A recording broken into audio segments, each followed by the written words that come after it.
you're a friend. You're not a counselor. And you don't have to be. Sometimes we avoid having these conversations, or we don't want to dig a little deeper because maybe they will talk about their struggles. Welcome back to the In Good Company podcast. I'm Dr. Paul Sharp, senior lecturer at the University of New South Wales and researcher with UBC's Men's Health Research Program. The topic of today's conversation is mental health and work. Work plays a central role in our lives and can be a major contributor to mental health. For many guys, work is also part of their identity and central to their ability to be a protector and provider for their family. With the amount of time that we spend at work, it makes sense that we should look out for and check in with our workmates. Well, my guests today are interested in supporting guys to do just that. I'll be chatting with Seth McVeity and Robert Olson from the Center for Suicide Prevention about their Buddy Up initiative.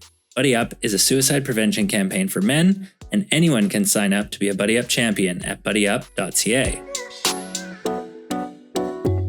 Thank you so much for joining me today, Robert and Seth. Really keen to have our chat about some of the work that you guys are doing, because I think you're making some amazing impact over there. I also want to chat kind of specifically, we'll get into the workplace and how men's workplace can impact their mental health, both for better or for worse. So maybe let's just start out with a bit of an introduction.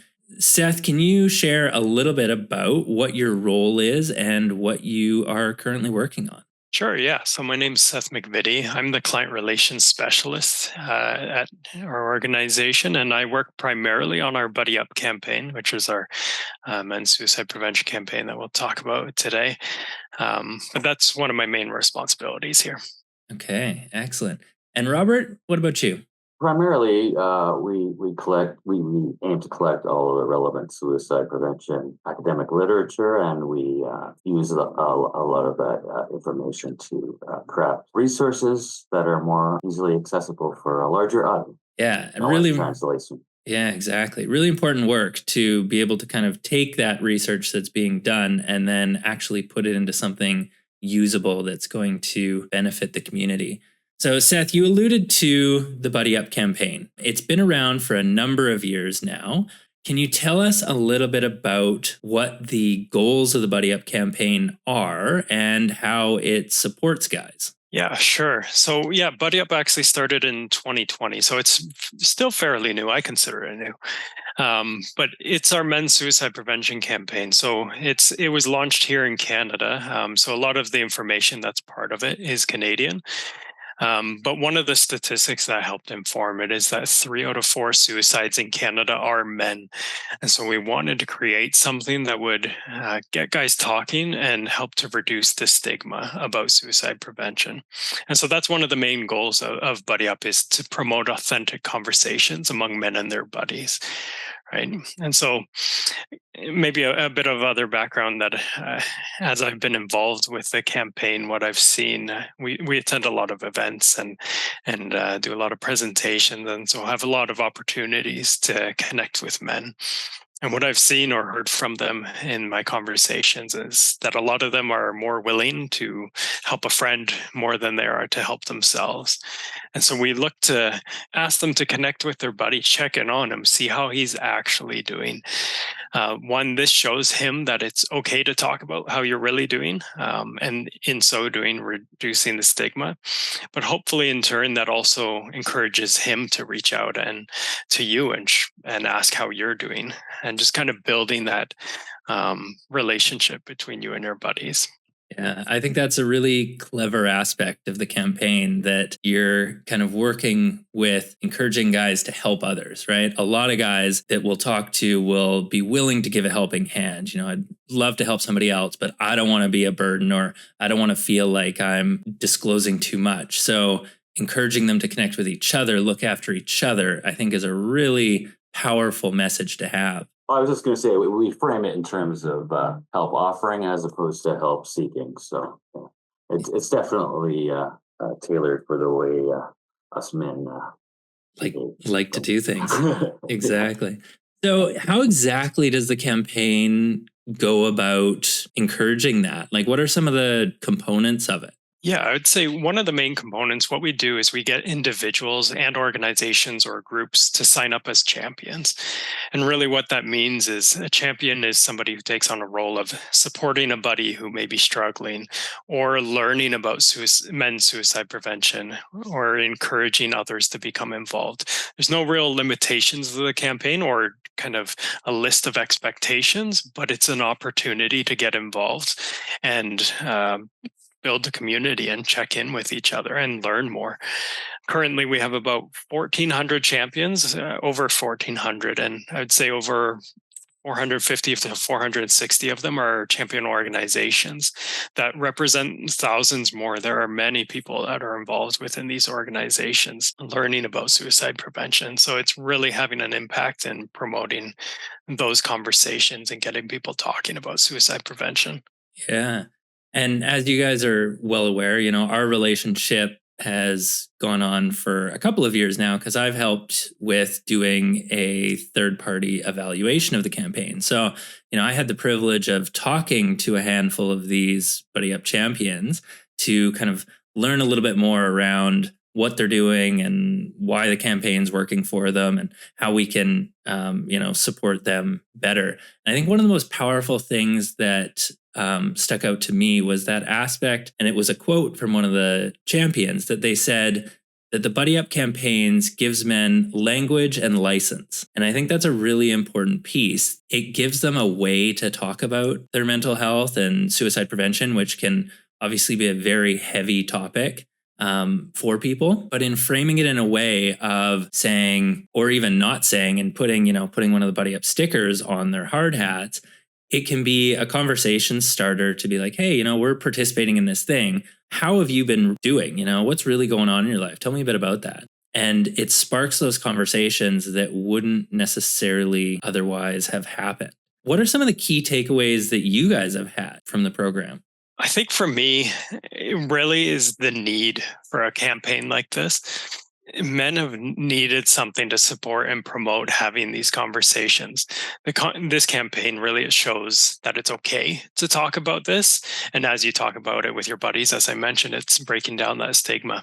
And the campaign really is a tool that can be utilized to either increase your knowledge about suicide prevention or promote the conversation. And as you mentioned, I love the quote that you just said, because really I see Buddy Up as a first step into the topic of suicide prevention. It's meant to not have barriers.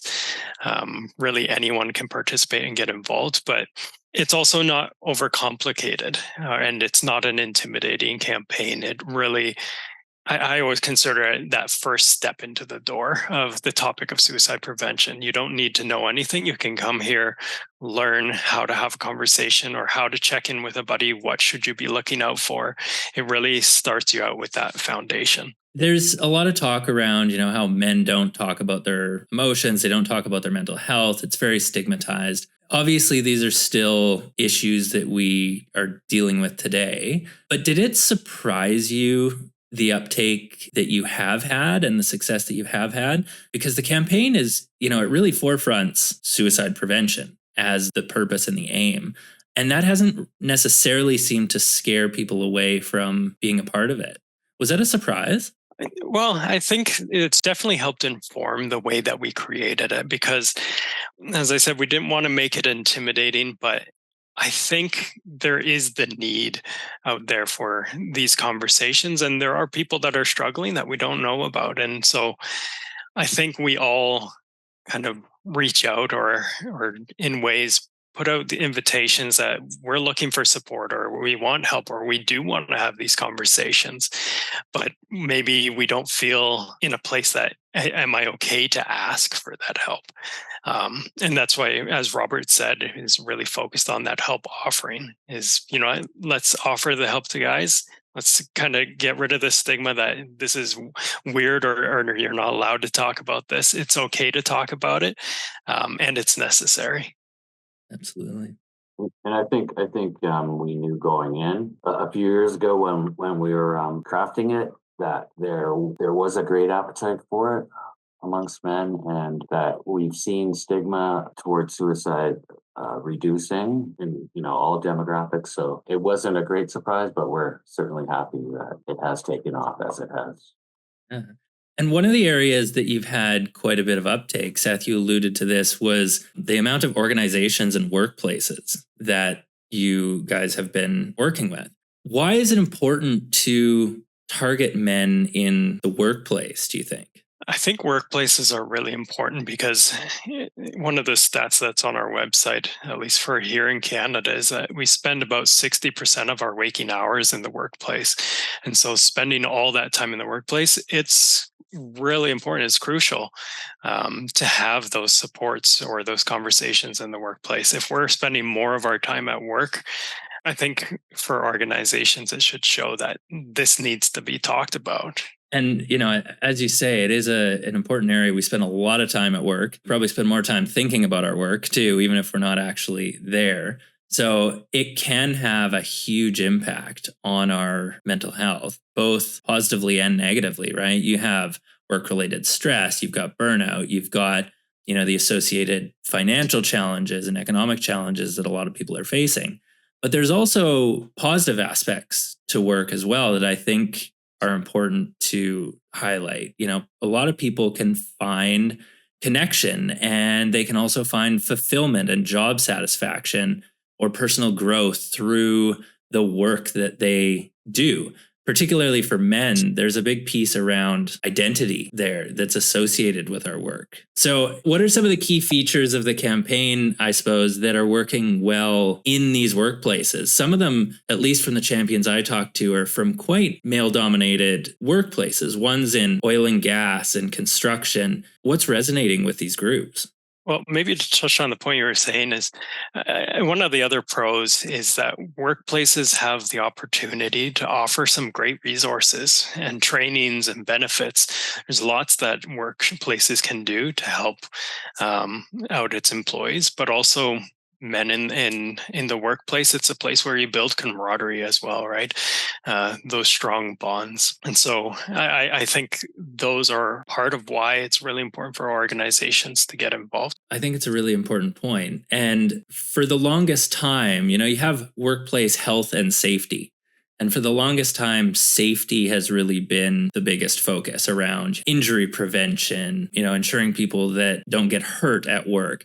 The health aspect seems to be one that maybe hasn't been focused on as much. So I think it's important to bring this to the forefront. We did a survey recently looking at men's mental health in the workplace, and we surveyed about 450 guys and looking at various different mental health challenges that these guys were experiencing. And they're quite diverse. These were men from across British Columbia, both rural, remote, regional areas, as well as in big urban cities like Vancouver. And what we found was that 36% of them reported hazardous drinking. 22% of them fell into a category that would classify them as being depressed. 18% of them indicated suicidal or self-injury ideation, and 14% of them reported anxiety. And so obviously there's some overlap there, but we're talking about quite a large proportion of men that are experiencing some mental health challenges at work. What are some of these specific things that employers and workplaces can do to support men's mental health? Yeah, well, when I think about the campaign, we kind of structure how organizations can support those around them because, as you mentioned, the high number of people that are struggling with thoughts of suicide in Canada, 1 in 20 people at any given time are having those thoughts of suicide. And so the important thing is, what are the other 19 doing to help support that one? And so that's really a goal of the campaign is how can we support that one? And how can we build these conversations and build it into the workplace as a natural thing to talk about in the suicide prevention? And so there's different areas. One is we look to get people involved. I think building relationships is a huge part of suicide prevention. One, relationships give you the ability to recognize warning signs in an individual. What's not normal behavior, or what are the changes in their behavior that you are looking out for? With a strong relationship, you are able to see those. So starting those conversations. One part of the campaign is participating. So getting involved. We have quarterly campaigns focused on different areas of promoting conversation or mental health. Maybe I'll briefly mention them. So one is Power Up, which happens in September. That focuses on strengthening your body and mind. We see a strong correlation between your mind and physicality. And the second is Build Up, which is working on a project. We've found that men are more likely to talk about how they're actually doing when their hands are busy and when they don't have to stare at each other. Those are great opportunities to have conversations. So whether it's working on a house renovation project with a buddy or something as simple as building a gingerbread house, there's getting your hands busy and having those opportunities to connect are important. We also have Lift Up, which is in February. That's focused around acts of kindness. What's the last kind thing that you did for a buddy, right? What kind things can you do? Maybe it's something as simple as writing him a message, letting him know that you appreciate him or that you value him being a part of your life. It can be as simple as that. And then we also have our June campaign that really focuses on getting people together as well. We kind of like a bingo card that organizations utilize to promote different events within their organization. Just really the goal is getting people together and having conversations. So, that's one part of the campaign that is a big focus. Right. So from an organizational perspective, then the management, they're kind of supporting these initiatives with their employees. So it's kind of about upskilling the employees themselves to be able to have conversations, to norm those conversations. And I think you also work with talking about what their policies and practices are as well. Do you have any success stories of changes that organizations have made that have really kind of made an impact on how they do things day to day? Yeah, so I think one is bringing in Buddy Up. There needs to be something in the organization that shows it's okay to talk about this in the workplace. Because, we can promote Buddy Up all throughout the community and country, which is okay. But will people be comfortable talking about that in the workplace? And how will that impact your relationships there? And so bringing it into the workplace shows that, yes, it's okay. And the organization's okay. And they are there to support. But then also, what resources does the organization have that they can utilize? Is it an employee and family assistance program? And how do we reduce the stigma about reaching out for that resource as well? Nobody's going to judge you for utilizing it. Really, it's all about promoting your positive mental health and getting people the help that they need. Yeah, absolutely. The other thing from our evaluation that I found really interesting was that just there was some changes that organizations made that weren't necessarily part of the campaign or they weren't prompted, but they were starting to be actively engaged in how they can incorporate mental health into their work. One of the great examples was there was a morning huddle that the team did before they went out and did their day. What they were supposed to do each day is talk about something they did for safety or something they saw someone else doing for safety in the workplace. I think it was a construction company. So, it would be like, oh, these guys had a couple of people spotting a ladder or some scaffolding when they were using it. And they started incorporating examples of mental health of, I saw somebody having a chat, checking in with this person or, something they did to improve their mental health that day. And that started to be incorporated into the culture. So I think it's all part of that piece around it's not as easy as just saying, we've got this program for you, because there can be a very top-down feel of like, here, do something for your mental health. So there really needs to be that buy-in, I imagine, from the management at the top. Yeah, and I think it goes both ways. Like maybe I'm referencing just the campaign, but in general, bringing anything into the workplace, there's top down and bottom up, and I've seen both work in different ways. But really, as you mentioned, it has to have buy-in, no matter which direction is going, because leadership can bring something in or bring in an initiative, and everybody just kind of maybe writes it off like, oh, and another safety training or whatever it might be, right?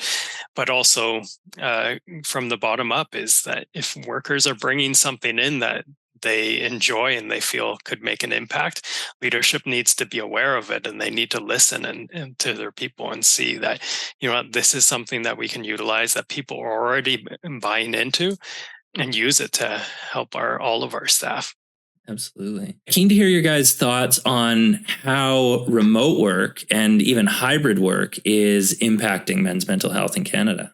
I think initially, like during the pandemic, when it was totally either at work Right. or totally at home, I should say, Right. there were more detrimental effects, mental health challenges and effects. But I think now with the more optional hybridized environment, it seems to offer more of a balance for certain individuals. But I think for some people, being at home works for them. For others, not so much. So I think that I don't think it's fair to say it's a one size fits all, kind of thing. But I mean, some of the pros obviously are, more time for your well-being, well-being related activity. You have an improved work life. You can have an improved work-life balance, more time for family and at home, and and you have less expenses. Now, there are definitely some challenges like technological overload that some people experience if they're working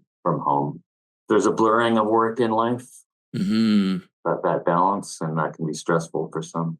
It can be family conflict, and definitely feelings of isolation from colleagues. Even if you're hybrid, missing out on those days that you're at home, and possible alcohol. This is more like during the pandemic that we discovered, and I'm sure you've come across too, Paul, is in the research, the food and alcohol consumption, alcohol in particular, and substance use. Yeah, my sense is that the hybrid work, a lot of people appreciate because it gives them a bit more flexibility to do things for themselves, to take breaks as they need. You don't have to commute, as you say. But one of the things that I've always wondered about is that connection piece. Seth, you were alluding to talking, having these chats with people just to see how they're going. And I'm curious if that happens less on work calls. You're not bumping into people at the water cooler or, in the hallways or just popping your head into someone's office. Everything's a bit more formalized of, we have a half an hour meeting or we have an hour long meeting and the meeting's over and you're either off to the next one or, it doesn't really seem appropriate to hang around on an online call.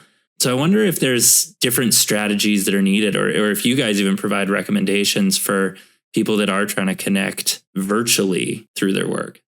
Yeah, funny enough, I actually started at our organization, Center for Suicide Prevention. I started here during the pandemic. So when I started, I didn't actually meet any of the staff in person for maybe more than 6 months. So it definitely does make it a bit different. As you mentioned, you're not bumping elbows in the hall or anything like that. And meetings sometimes feel so formal. And so is there, that time for that conversation? And do you feel like, oh, maybe I'm a burden? Maybe we should just end the meeting or something like that. There's not the casual kind of back and forth. And just because you're over a screen, it takes away a bit of the kind of human aspect of it, I would say. And so, I mean, everyone finds their own ways. And as Robert alluded, everyone really has their own different methods. I remember for me, it was, I set up calls and I would just have casual chats with my colleagues. I also was pretty active on our chat. We have a Teams group chat as an organization. And, I like sending memes and things like that, just trying to keep it a little more casual, that it's, it's not all just about business, but we're all individuals that are coming together for a purpose within the organization, but we're all individuals. And just to highlight that, hey, check in and have a good conversation with each other. Yeah. And I like your example, right before jumping on the podcast is that you guys took a minute to check in. And I think if you allow for that opportunity or even norm that opportunity, that at the beginning of a meeting or at the end of a meeting, you just have a bit of a casual catch up of, how things are going and, what's going on with that person, how their workload is, these kinds of things. I think that can have a lot of value, but, you definitely need to be a driver of it because it is so easy to fall into that Like, okay, well, meetings, we got to adjourn this because we're running off to the next one. Yeah, and I agree. I see it in many of my colleagues. Sometimes I get in a mindset where it's like, okay, I got to take care of business, and then, I'm not going to bother them. I'm going to kind of let them continue with their workload. But I see that there's many of my colleagues that make a point that every time they're talking to you, to see how your evening was or what's new in life, and just really checking in on kind of the you aspect versus your position or your title, that you're not just a worker here at the organization, you're an individual that's doing work here at the organization. Very powerful. I'm interested in this piece around social connection, right? Because if you're going to look out for someone, if you're going to open up to someone, you need to have kind of a foundational relationship. You need to have some level of connection with them. And your workmates, your colleagues might not be the first person that you think of when you want to have a deeper chat about things going on in your life, right? People think about friends, they think about family. So how can guys build some stronger connections with a buddy at work? I think it's really about taking advantage of opportunities to connect. Sometimes we get busy in our workload, or you consciously have to remind yourself to reach out. And I think everybody should do that, make that conscious effort to reach out. When you asking your colleagues maybe questions about work or working on a project with them, take the chance to see what they're up to, and maybe it's how their weekend was or something simple like that. And sometimes it may seem trivial, but people do notice when you take interest in them. I mean, I had a meeting earlier today with Robert, and we were talking about this podcast that we were going to be on today. And just at the end, he was just checking in, just seeing how workload was, and how different responsibilities that I have are going. And whether it's he had in mind this kind of process, or that he should check in further, I don't know. But it's something that I appreciated, and shows that, it's something as simple as one question or two, like, how is your workload, or how are things going with your work? It really can be that simple. And those small acts build strong relationships. Yeah. So interesting to see that you're kind of you're practicing what you preach, right? You're implementing some of the recommendations that you give to other people. So, let's say somebody does start doing that. They do start reaching out, chatting more, learning about what's going on in people's lives. And then somebody that they're connecting with starts to share some of their struggles. They start to, say things that might indicate they're in some level of distress. What is the best way that you can support them? Yeah, I think one of the things that the campaign offers is a conversation guide. And part of that conversation guide that I think is really important, and I really stress this when I'm talking to men, that you're a friend. You're not a counselor. And you don't have to be. Sometimes we avoid having these conversations, or we don't want to dig a little deeper, because maybe they will talk about their struggles, or they'll talk that they are having thoughts of suicide. And then what's our responsibility? Maybe we feel like, oh, do I have to take this on? Do I have to fix this? Or do I have to come up with the solutions? And the answer is no, you're not the counselor, but you are that friend. But what do you do as a friend? I think it's important to, one, check to see what their safety network is. Are there other people that they've talked to about their struggles? Because you may not always be the one that's able to be there for them or support, or maybe this was a casual conversation and it became a lot more than you had intended. But checking that they have those supports. And then also, if it is around suicide, or they are having thoughts of suicide, I think it's great to have a couple resources on hand that you can provide an individual. You don't need to fix it, but in Canada, we have our 988, which is the National Suicide Crisis Helpline. That's an easy one. You can call up with your friend and just say, hey, I have a friend here. They've opened up that they're struggling with thoughts of suicide, and we wanted to reach out for help. Then pass it to them. They're the professionals. They can take it from there, but you're just the friend. Be there for that individual, but have some resources that you can direct them to. So important. And I think we've talked about this a little bit in the past on the podcast, is we often feel like we need to come up with an answer. We need to solve the problem.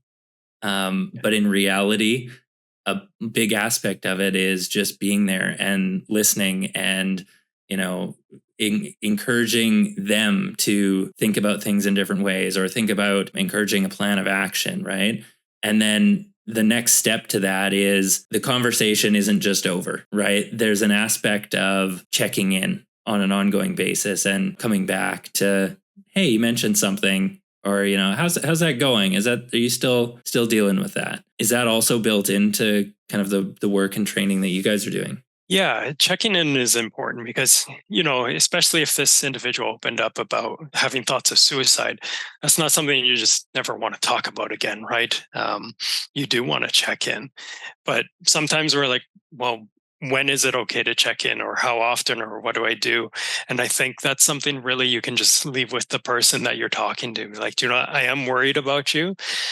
You did open up about your struggles, and I do want to check in just to make sure that you're doing okay, or make sure that you're safe, and then establish with them what that can look like. Is it okay if I text you tomorrow, or a couple times a week, just to do a bit of a check-in or a call, or we go out once a week for games night or whatever it may be, an opportunity to just spend time together.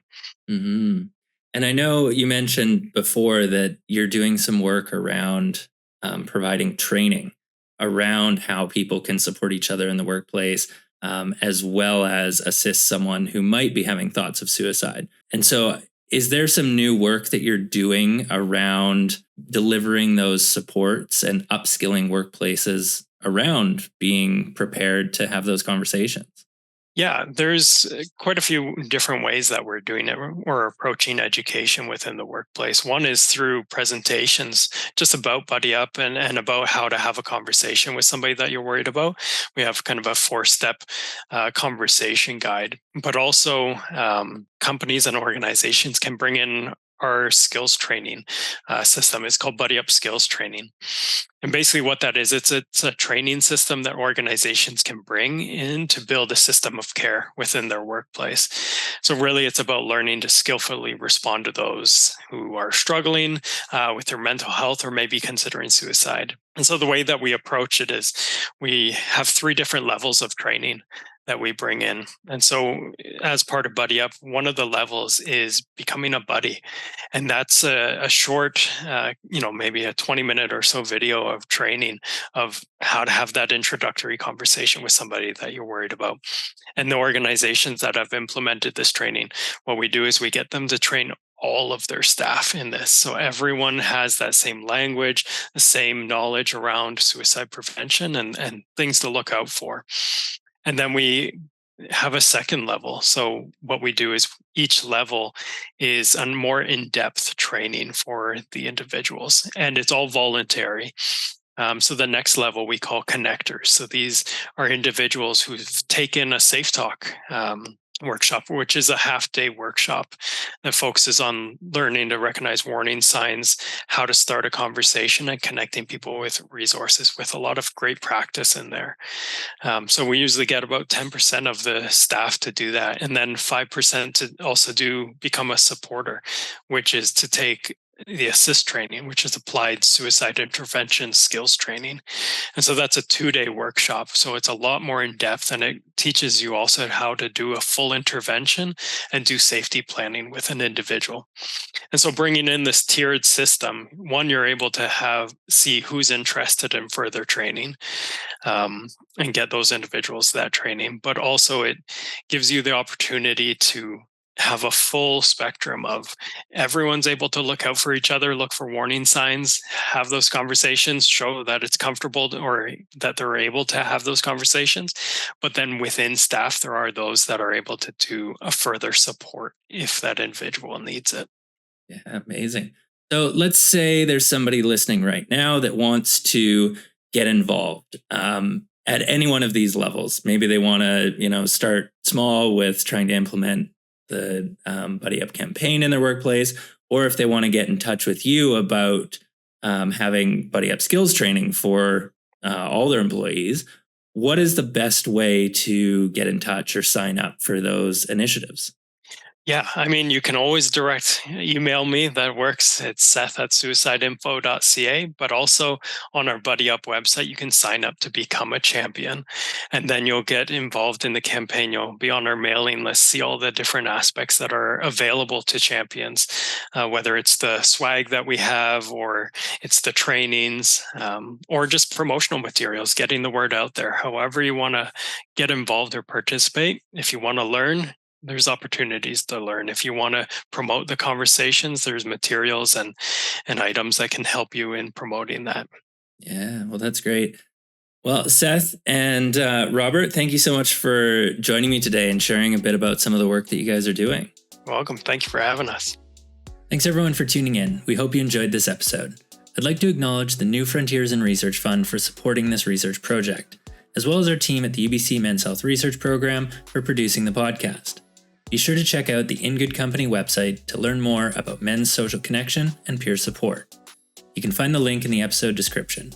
Also, please leave a rating and review on whatever podcast platform you're streaming from, as doing so will help others discover our show. Have a burning question or an idea for a future episode? We'd love to hear from you. Drop us a line at mens.health@ubc.ca. Until next time, I'm Dr. Paul Sharp. Thanks for listening.